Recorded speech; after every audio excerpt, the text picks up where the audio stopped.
amigos ouvintes, internautas, estamos dando início a uma live da Escola Bíblica Dominical. Hoje aqui na nossa igreja é Santa Ceia, mas terça-feira também teremos Santa Ceia, por causa do número reduzido, né? Por causa do decreto municipal. Então, eu já vou fazer a live da Escola Bíblica Dominical hoje, tá bom? Então vamos fazer a oração para darmos início. Senhor nosso Deus, nosso Pai que está nos céus, neste momento entramos em Tua santa e augusta presença, somos gratos a Ti por esta grande oportunidade. Abençoa cada internauta que está nos assistindo por intermédio desta live. Abre a nossa mente, o nosso entendimento. Revela para conosco os Teus mistérios e desígnios. Amém. Glorificado seja o nome do Senhor. Hoje nós vamos estudar a lição de número 11. 14 de junho de 2020, segundo domingo de junho, dia do pastor. Parabéns a todos os companheiros pastores que estão nos assistindo ou que irá nos assistir depois, né? Depois, por intermédio desta live. A nossa lição é a lição de número 11, estamos já na antepenúltima lição da Escola Bíblica Dominical. Nós estudamos a revista da CPAD, né? O tema do nosso trimestre é a Igreja Eleita, redimida pelo sangue de Cristo e selada com o Espírito Santo da promessa. Comentário pelo pastor Douglas Batista. Amém? Então, o título da nossa lição neste domingo é Atributos da unidade da fé, humildade, mansidão e longanimidade. Este é o tema da nossa lição neste domingo.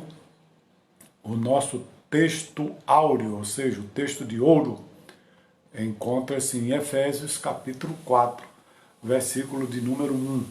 Rogo-vos, pois, eu, o preso do Senhor, que andeis como é digno da vocação que fostes chamados. A nossa verdade prática, a unidade da igreja depende que os crentes evidenciem no cotidiano a humildade, a mansidão e a longanimidade. Eu sempre tenho o costume de ler a leitura diária, mas vamos adiantar, né? Pois já participei da Santa Ceia, né? Neste domingo e vamos agora para a nossa leitura bíblica em classe. A nossa leitura bíblica em classe encontra-se, você que não tem revista, Efésios capítulo 4, versículo de 1 a 4, Colossenses capítulo 1, versículo de 9 a 12. Efésios capítulo 4, versículo 1 a seguir. Rogo-vos, pois, eu, o preso do Senhor, que andeis como é digno da vocação com que fostes chamados, com toda a humildade e mansidão, com longanimidade, suportando-vos uns aos outros em amor, procurando guardar a unidade do Espírito pelo vínculo da paz. Há um só corpo, um só Espírito, como também fostes chamados em uma só esperança da vossa vocação. Agora vamos ver em Colossenses capítulo 1, a partir do versículo 9. Por esta razão, nós também, desde o dia em que o ouvimos, não cessamos de orar por vós e de pedir que sejais cheios do conhecimento da sua vontade em toda a sabedoria e inteligência espiritual. Versículo 10. Para que possais andar dignamente diante do Senhor, agradando-lhe em tudo, frutificando em toda boa obra e crescendo no conhecimento de Deus. Corroborados em toda fortaleza, segundo a força da sua glória, em toda paciência e longanimidade, com gozo. Versículo 11. Versículo 12 agora. Dando graças ao Pai, que nos fez idôneos para participar da herança dos santos na cruz. Glorificado seja o nome do Senhor. Nós temos 3 objetivos nesta aula para alcançarmos, né? vamos tentar alcançar esses três objetivos. O primeiro objetivo, no primeiro tópico, é explicar que a humildade é uma virtude indispensável para a comunhão. O nosso segundo objetivo encontra-se no segundo tópico, enfatizar que a mansidão produz crentes que promovem a paz e a conciliação. O nosso terceiro objetivo encontra-se no terceiro tópico, frisar que a longanimidade capacita o crente a ser tolerante com as falhas alheias. Né? Então, são esses os objetivos que nós temos que alcançar. O ponto central da nossa lição é: a genuína unidade da igreja é o resultado da humildade, mansidão e longanimidade de cada crente. Então, nós vamos falar sobre essas três virtudes da fé: humildade, mansidão e longanimidade. Né? Não tem como haver unidade na igreja se não houver na vida do crente essas três virtudes: humildade, mansidão e longanimidade. Essa unidade, amados, fala do corpo, né? Onde o nosso Senhor Jesus Cristo é o cabeça. Ele é o cabeça e nós somos o corpo. Então, automaticamente, forma-se uma unidade, né? Os demais membros com a cabeça formando o corpo. Então, a introdução, o nosso comentarista, o pastor Douglas Batista, ele diz o seguinte: após concluir a oração intercessória em favor da igreja e ao mesmo tempo estimular os crentes a viverem para a glória de Deus, conforme Efésios capítulo 3, versículo 16 a 21, o apóstolo Paulo passa a enfatizar a necessidade da unidade dos crentes.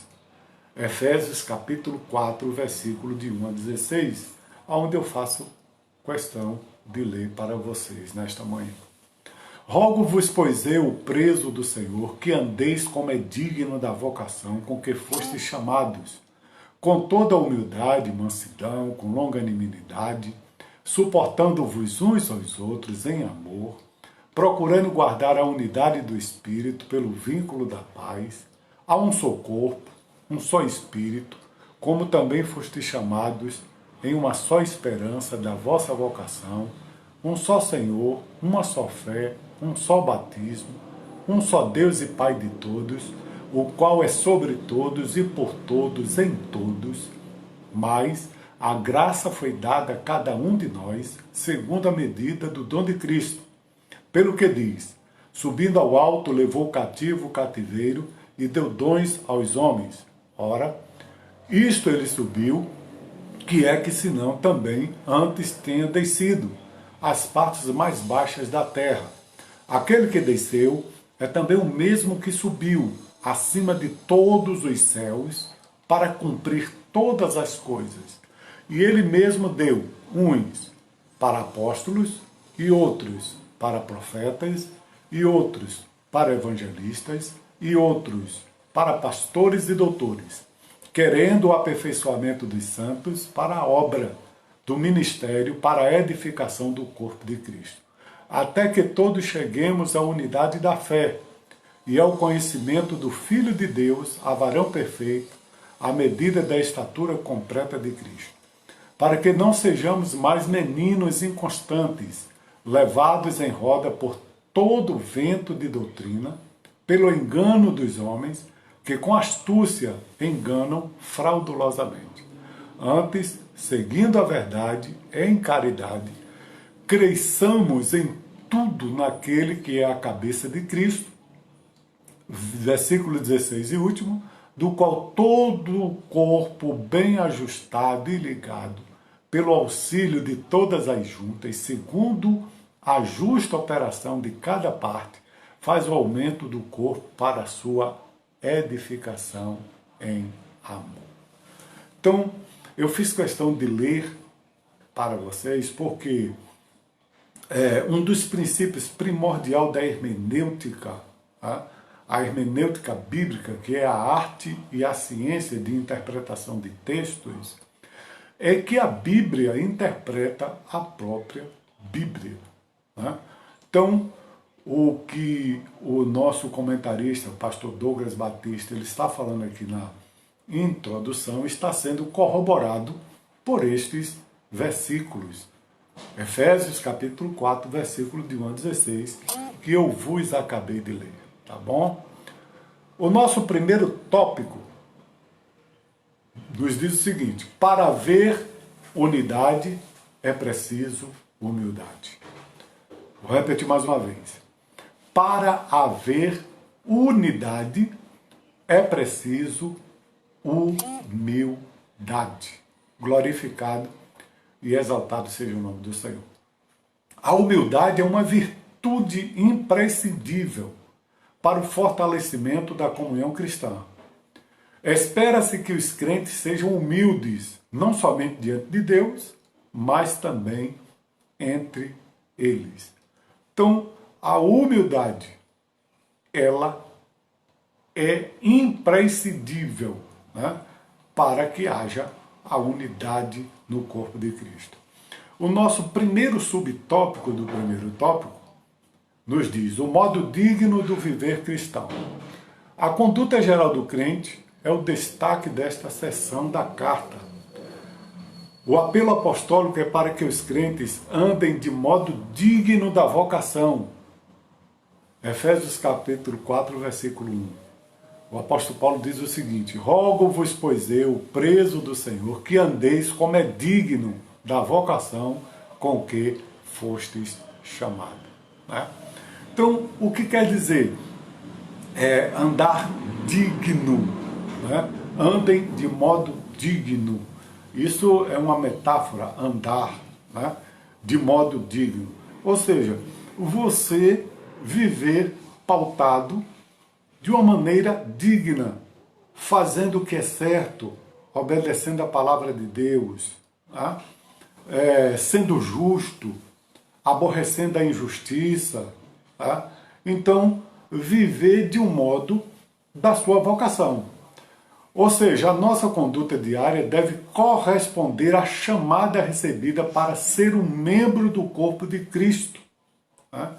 Então, o Senhor Jesus disse: aquele que quiser vir após mim, negue-se a si mesmo, tome a sua cruz de cada dia e siga-me. Então, o tomar a cruz, a metáfora de cruz, ela refere-se a sofrimento, a renúncia, né? Renunciar o seu eu, renunciar o seu ego, renunciar o seu orgulho, né? E falar como o apóstolo Paulo falou: agora eu não vivo mais eu, ou seja, a minha vida não pertence mais a mim, não vivo mais eu, mas Cristo vive em mim. Ou seja, eu vivo a minha vida, mas não pautado sobre a minha vontade, sobre o que eu acho, mas pautado à luz da palavra de Deus, segundo o que Deus determina. Tá? Vamos lá, o nosso segundo subtópico do primeiro tópico, a humildade. O comentário do nosso comentarista, pastor Douglas, ele diz o seguinte: para os povos pagãos, a humildade não era uma virtude. Pelo contrário, era considerada uma atitude negativa, fraqueza de caráter e falta de amor próprio. Ou seja, isso é o que até hoje aqueles que não têm conhecimento da verdade acham. Tá? Eles dizem: quem pisar no meu calo, roda a baiana. Tá? Isso é um linguajar daqui do Nordeste, né? Principalmente do estado da Bahia. Quem pisar no meu calo, eu rodo a baiana. Tá? O costume dos sulistas é descer da cruz, né? Quando alguém arma um barraco, alguém, entre aspas, quando um crente, um cristão arma um barraco, eles: olha, fulano desceu da cruz. Né? Por quê? Não está andando segundo, né,